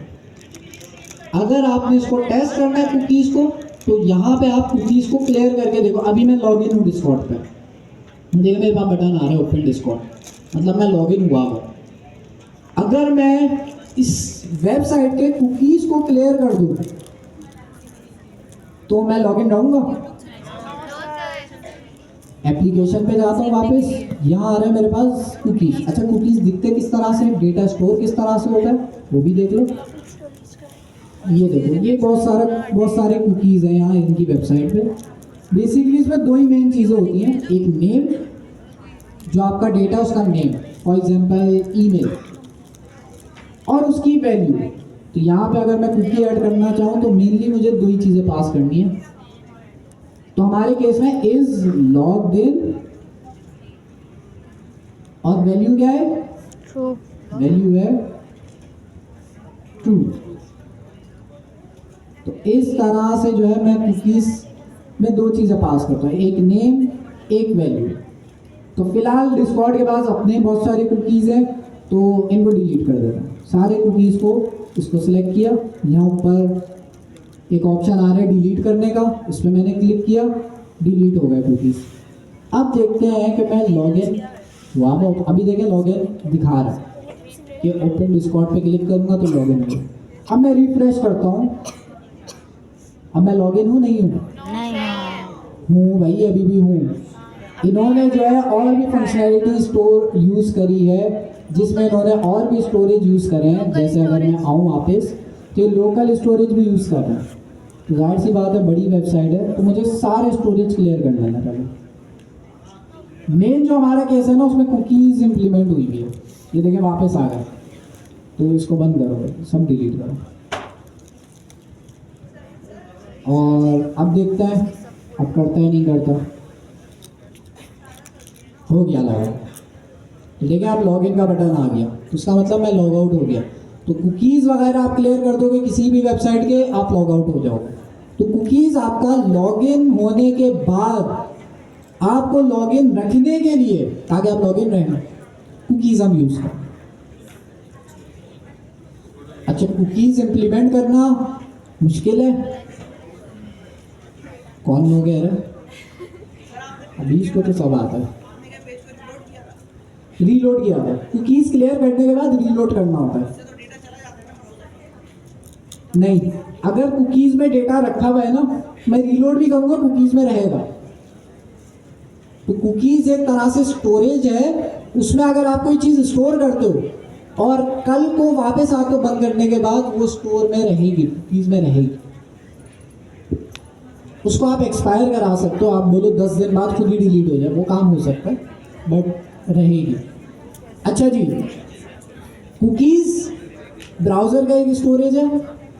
इस केस में हम इसलिए यूज़ करना चाह रहे हैं कि भाई हम लॉगिन रहें। तो इसको सेट कैसे करेंगे जी? कर सकते हैं, लेकिन उसकी कुछ लिमिटेशंस हैं जो कि फिलहाल सेट करना तो सीख लेना।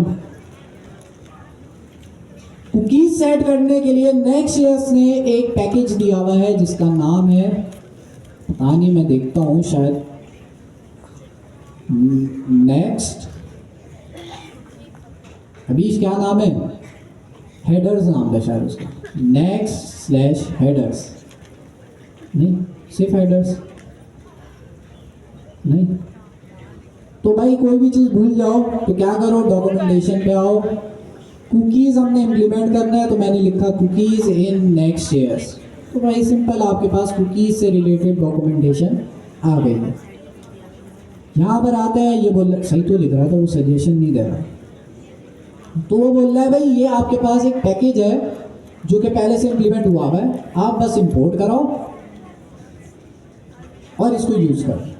तो हम भी यही काम करते हैं, इसको इंपोर्ट कराते हैं, कुकीज़ हमने इंपोर्ट करा दिया। अच्छा, अगला स्टेप वो कह रहे हैं इसको यूज़ करने का ये तरीका है कि पहले आप जो है इसको कुकी स्टोर नाम के वेरिएबल के अंदर स्टोर करो, और जो आपका कुकी स्टोर नाम का वेरिएबल है उससे आप कोई भी कुकी गेट या सेट कर सकते हो। तो देखते हैं, इस कोड को मैं कॉपी करता हूँ, कुकी स्टोर वाले कोड को, ये हो गई होगा, इसको ना मैं रिक्वेस्ट के नीचे यहाँ पर,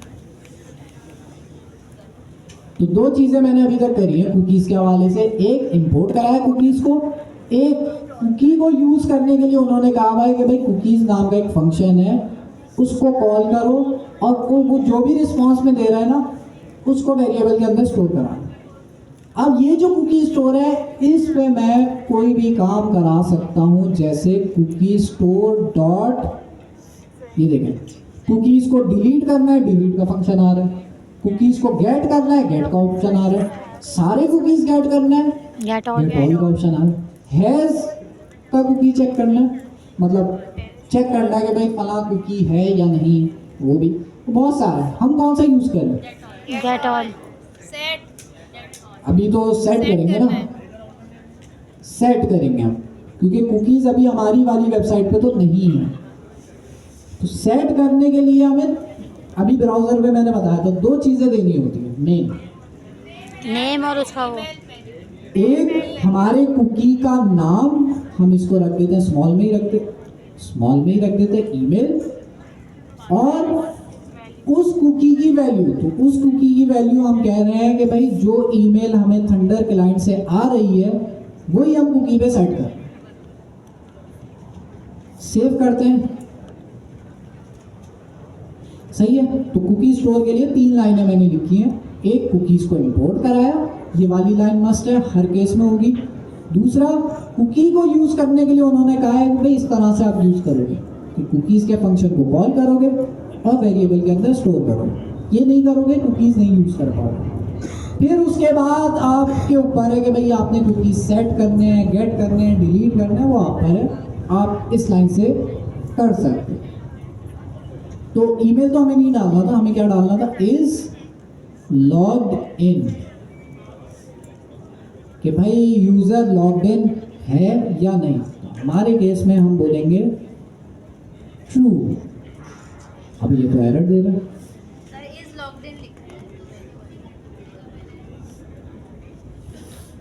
चलो हम चांस देंगे वापस उनको जिनका हमने कार्ड छीन लिया, एरर दिखा देता हूँ। अरे इतना आसान सा है ये तो जी, और से बड़ा पता चल जाएगा, नीचे से पढ़ना स्टार्ट कर। Type boolean is not assignable to type string, type boolean inverted comma आ जाएंगे, जेसन फॉर्म में जाएगा,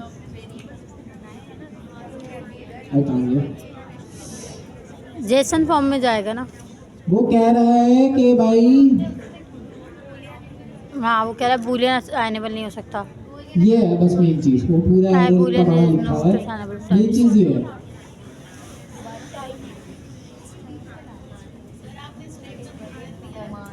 तो एरर पढ़ लिया। Yes sir. अब देखो कोड में क्या चेंजेस करूँ कि एरर सही हो जाए। स्ट्रिंग कर देंगे Yes, जेसन sir. फॉर्म में। स्ट्रिंग में कर दूँ? जेसन फॉर्म में कर देंगे। बिल्कुल ऐसा ही है, ट्रू को हमने स्ट्रिंग में करना है। जेसन फॉर्म में कर तो स्ट्रिंग में ही आप कुकीज सेट कर सकते हो। बाद में अगर इसको बूलियन में कन्वर्ट करना हो तो टाइपस्क्रिप्ट में कर सकते हो। ट्रू को अगर बूलियन में कन्वर्ट करना है तो कर सकते हैं। तो फिलहाल मैंने जो है क्या किया, कुकीज एक सेट कर दिया, इसको सेव करते हैं। थंडर क्लाइंट से आके मैं रिक्वेस्ट भेजने वाला हूँ, कुकीज सेट होंगे या नहीं? हो जाएंगे, हो जाएंगे। चलो देखते हैं। अच्छा, कुकीज वैसे कहाँ पे होता है हमारे पास? ब्राउज़र में। ब्राउज़र पे होते हैं कुकीज, लेकिन क्योंकि थंडर क्लाइंट को ये चीज़ पता है कि भाई एपीआईज के अंदर कुकीज मेन चीज़ है, इंपॉर्टेंट चीज़ है, तो थंडर क्लाइंट ने आप कुकीज का एक ऑप्शन दिया हुआ है कि भाई आप कुकीज चेक कर सको। तो देखते हैं कि हमारी हेल्प करता है नहीं करता। तो रिस्पॉन्स कुकीज, इसका मतलब ये है कि हमारी एपीआई कुकीज सेट कर रही है। तो ये थंडर क्लाइंट में हमने चेक किया। अगर यही एपीआई मैं ब्राउजर से कॉल कराऊं तो वहाँ से तो हमारे ब्राउजर पे भी कुकीज सेट हो जाएंगे। तो कुकीज हम क्यों यूज कर रहे हैं? इसलिए यूज कर रहे हैं ताकि हम यूजर को जब लॉगिन करें तो वो लॉगिन ही रहे, वो रिफ्रेश करे, लॉग आउट ना हो जाए, वो लॉगिन ही रहे। अगर ब्राउजर बंद करके अगले दिन फिर आते हैं तब भी लॉगिन रहे। तो इसलिए हम कुकीज यूज कर रहे हैं ताकि हम उसका जो लॉगिन वाला डेटा है वो कुकीज में स्टोर करा सकें। जी दोबारा बोले। फॉल्स होता तब भी स्टोर होती है। अच्छा, फॉल्स के केस में, अच्छा ये जो आपके पास कुकीज है ना, इसमें आप नेक्स्ट स्टेज पे कंडीशन लगा सकते हैं कि भाई कुकीज के अंदर इज लॉग्ड इन, अगर ट्रू है तो भाई क्या करो, डैशबोर्ड वाला पेज शो कर दो। अगर इज लॉग्ड इन फॉल्स है तो लॉगिन वाला पेज शो कर दो। ये सारी कंडीशन नेक्स्ट स्टेज पे लगेगी। फिलहाल हम बैकएंड वाला पार्ट कंप्लीट कर रहे हैं जी। तो कुकीज सेट करने के लिए 3 लाइनें मैंने लिखी हैं और कुछ नहीं किया।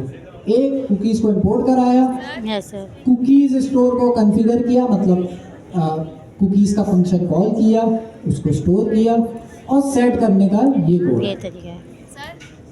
अगर हम ईमेल नहीं देते और उसकी वैल्यू इस लॉगिन की फॉल्स आती है तो कुकीज में तो स्टैटिक वैल्यू जा रही है ना।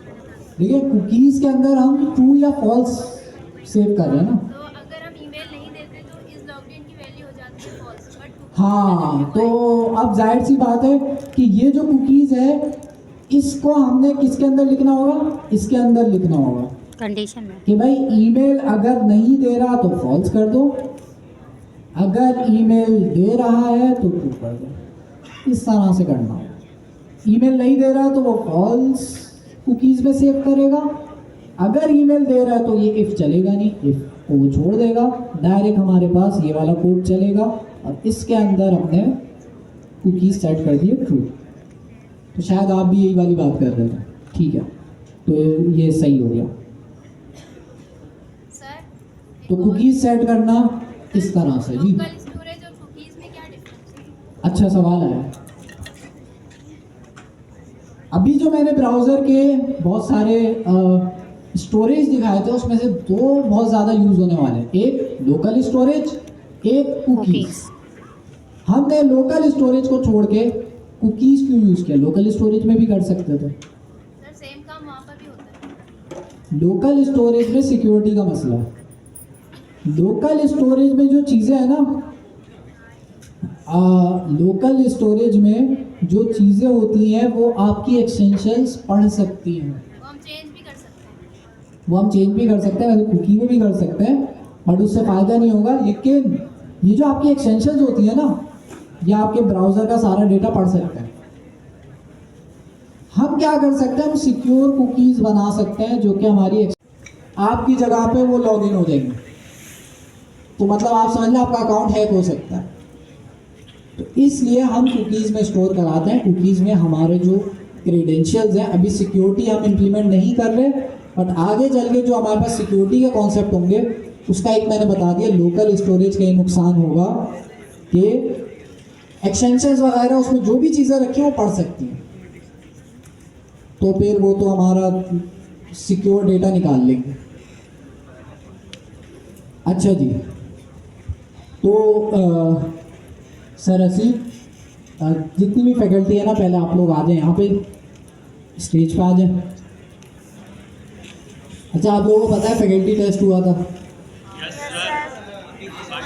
मैं भी था। Yes sir. अच्छा, पास तो सब हो जाते हैं? नहीं भाई, मिक्स अच्छे अच्छे लोग हैं। तो मुझसे ऊपर जो है मेरी फैकल्टी में, मुझसे ऊपर भी कोई है, ये इनमें से बात कर रहा हूँ। कौन से हैं? मेरे लेफ्ट वाले।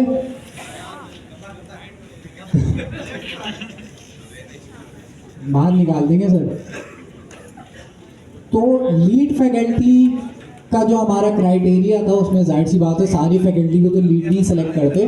टॉप के जो थे उसमें से जो हमारी सिलेक्शन हुई है उसमें से हमारे पास सर हसीब भी नॉमिनेट हुए हैं। तो सर हसीब ने पहली जगह आके घेर ली, मैंने कहा कोई और आके बैठे, मैं बैठ गया था ताकि पहले ही पता चल जाए। तो अच्छा, सर हसीब ने जो है मुझसे भी ज़्यादा इन्होंने जो है मार्क्स आए हैं माशाल्लाह। तो जाहिर सी बात है सोबत का असर है। बिल्कुल सही सर। अच्छा, और मैं जो है मैं शायद लीड फैकल्टी में हो गया हूँ सेलेक्ट। तो बाकी जो हमारे टीचर्स हैं वो रहेंगे। टेस्ट लेने का जाहिर सी बात है, हम आप लोगों को भी शुरू से बता रहे हैं कि जितने भी यहाँ पे जो भी चीज़ मेजर करी जाएगी, टीचर हो, स्टूडेंट हो, किसी भी परफॉर्मेंस देखी होगी मेरिट पर। तो अब जो कोर्स चेंज कर रहे हैं, पाइथन पे ज़्यादा फोकस कर रहे हैं, उस पर भी जाहिर सी बात है मेरिट तो देखना पड़ेगा, ऐसी थोड़ी टीचर्स को सेलेक्ट करेंगे। तो टीचर्स के लिए भी ये ज़रूरी है भाई टेस्ट देना पड़ेगा। कोई भी टीचर बगैर टेस्ट दिए नहीं लीड फैकल्टी बना। तो टेस्ट देना सबके लिए ज़रूरी है, इसलिए आप लोगों का भी टेस्ट होता है, हमारा भी अभी तक टेस्ट होता है, आगे भी होंगे हमें पता है, तो उसकी भी तैयारी। और हमारे प्रोजेक्ट्स भी हैं, जैसे आप लोग के हैकाथॉन चल रहे हैं, हमारे भी प्रोजेक्ट्स हैं AI के, वो भी हमें करना है। तो ये वाली चीज़ें जो है मेरिट वाली, ये बॉटम टू टॉप सब पे अप्लाई होता है। आप मुझसे अच्छी परफॉर्मेंस, आप हमसे अच्छी परफॉर्मेंस दिखाओ, आप लोग भी फैकल्टी में आ जाओगे, बट उसका भी क्राइटेरिया है। अच्छा जी, अभी तो कोई नहीं है, तो कोई आगे मुझसे पूछना नहीं सर फैकल्टी में आना। अभी मामला चल रहे हैं, तो जब होगा इस तरह की अपॉर्चुनिटी होगी अगर, तो सर अभी अनाउंस कर देंगे, तो आप लोग अप्लाई कर सकते हैं। अच्छा जी, तो सबसे पहले हम बुला लेते हैं, पहले तो सर हसीब का हमने कभी शायद इंट्रोडक्शन नहीं कराया, तो सर हसीब के बारे में ज़रा हम जो है कराया हुआ तो दोबारा जान लेते हैं ना, क्योंकि जो है सर हसीब अगली क्लास से फिर मेरे साथ ही पढ़ा रहे होंगे, और जो है फिर आगे चल के जो नए बैचेज आएंगे उसको भी इंशाल्लाह लीड कर रहा हूँ, मेरे पता है नए बैचेज के लिए, तो सारे तो मैं नहीं पढ़ा सकता ना जी सर। अस्सलाम वालेकुम। वालेकुम अस्सलाम। आप सब वैसे जानते ही होंगे मुझे, यस सर। नाम फिर से बता देता हूँ, मेरा नाम अब्दुल नसीब है। तो अभी मैं जो नया क्वार्टर आप लोगों का स्टार्ट होगा पाइथन में, उसमें इंशाल्लाह लीड टीचर होगा आप लोगों का, जो आ जाएंगे मेरे उसमें टाइमिंग में। तो क्वार्टर 1 जो स्टार्ट होगा ना अगला वाला, उसके लिए होगा, तो आप लोग तो नहीं होंगे, आप लोग क्वार्टर 3 में होंगे, मज़े कर रहे होंगे। हाँ, फिर वो देखता है क्वार्टर 3 का क्या वो क्राइटेरिया है। तो भाई हमारे पास सर हसीब के लिए भाई तालियां हो जाए। अब मेन काम, ये तो हो गई हमारी बातें। स्टूडेंट लीडर जितने भी हैं भाई वो आ जाओ आगे। स्टूडेंट लीडर्स जितने भी हैं वो आगे यहाँ पे आ जाए। ऊपर जगह नहीं है तो आप लोग यहाँ पर आ जाए, सामने आप लोगों को रोल बता देंगे। अरे कहाँ जा रहे हो, इधर आ जाओ।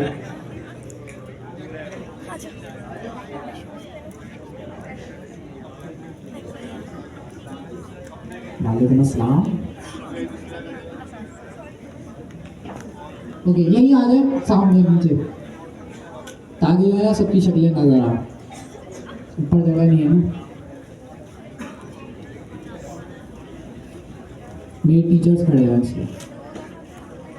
नहीं प्रोटोकॉल भाई, VIP को नहीं। अच्छा जी, कितने हैं ये? 3 3 6 3 3 6 7, तो 7 लड़, अच्छा और भी आ रही है।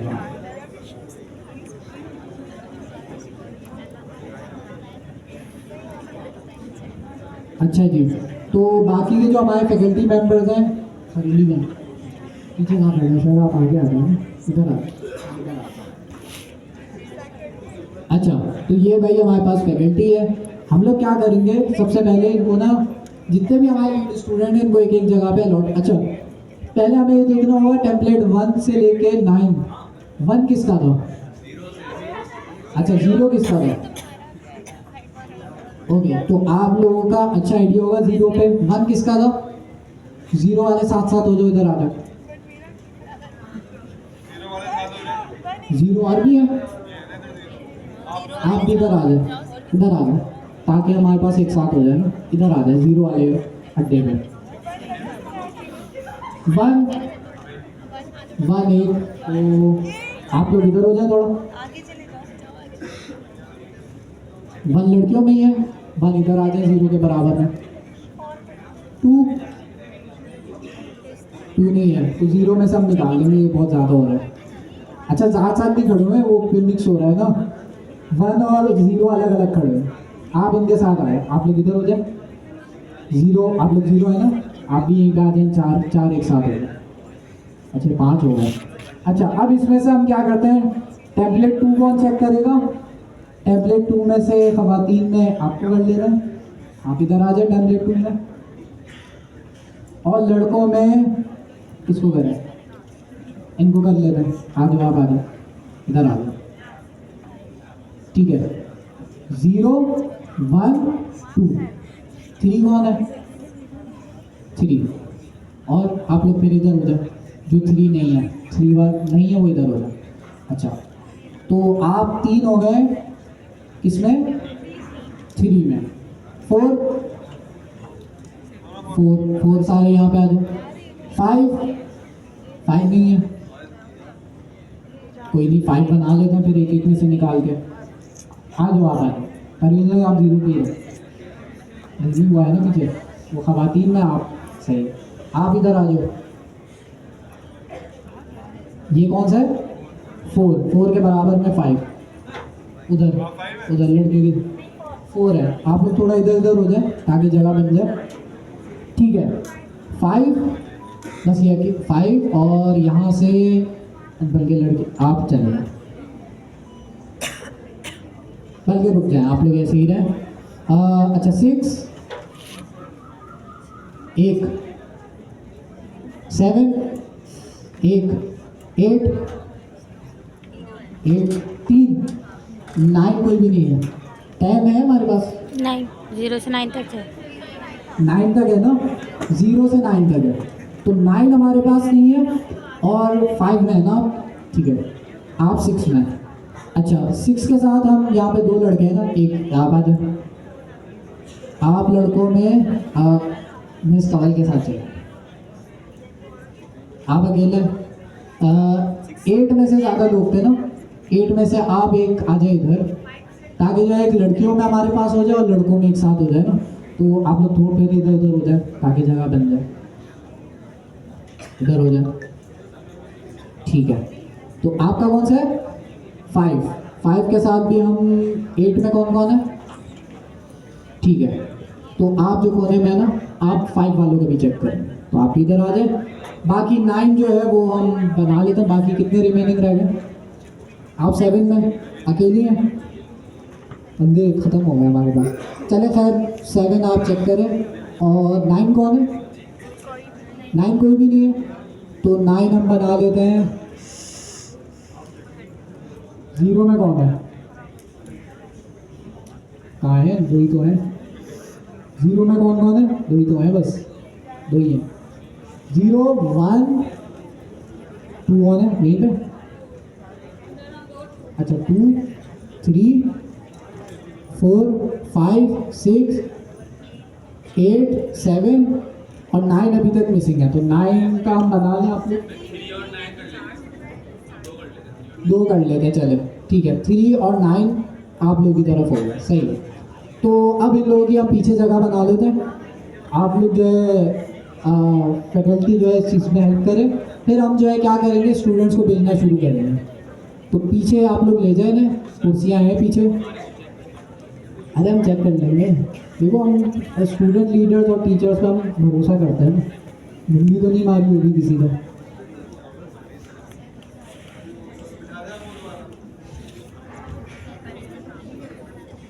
परवेज भाई बात आ गए।